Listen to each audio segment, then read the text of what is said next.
मीठी ईद का मीठा मीठा तीसरा दिन सेवैयां, शीर खुरमा और मज़ेदार पकवान दस्तरखान की शान। जो पहले थे मेज़बान आज बने हैं मेहमान। खातिरदारी के साथ ईदी का सीन भी ऑन है। बच्चों का खेल कूद और बाहर जाकर ईदी से शॉपिंग जारी है।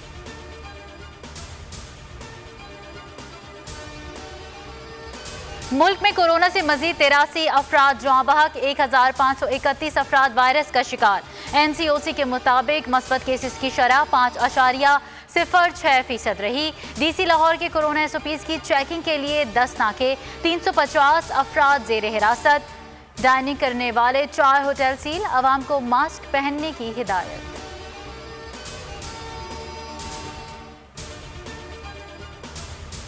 सिंध पंजाब में तालीमी इदारे 23 मई तक बंद रहेंगे। खैबर पख्तूनख्वा में भी जामियात 23 मई तक बंद।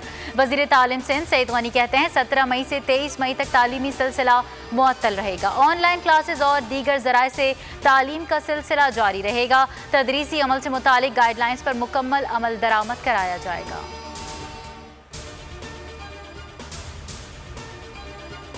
रिंग रोड रावलपिंडी मंसूबे में बेज़ाब्तगियां, फैक्ट फाइंडिंग कमेटी की रिपोर्ट मुकम्मल। चीफ सेक्रेटरी पंजाब जवाद रफीक ने रिपोर्ट वज़ीर आला को भिजवा दी। साबिक कमिश्नर रावलपिंडी मोहम्मद महमूद और land acquisition collector Waseem Ali Tabish जिम्मेदार करार। वज़ीर आला पंजाब उस्मान बुज़दार की तहकीकाती रिपोर्ट पब्लिक करने की मंजूरी।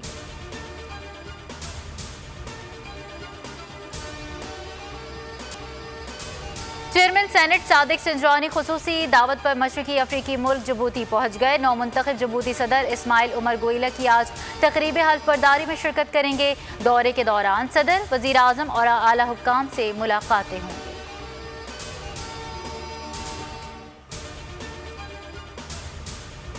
मशरकी बहेरा अरब में हवा का कम दबाव डिप्रेशन में तब्दील। आज तूफान तोकते बन जाएगा।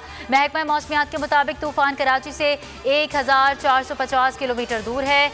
पाकिस्तान को फिलहाल कोई खतरा नहीं। कराची में आज से 17 मई तक सख्त गर्मी की पेशगोई। आज से ज़्यादा पारा 39 डिग्री तक जाने का इम्कान।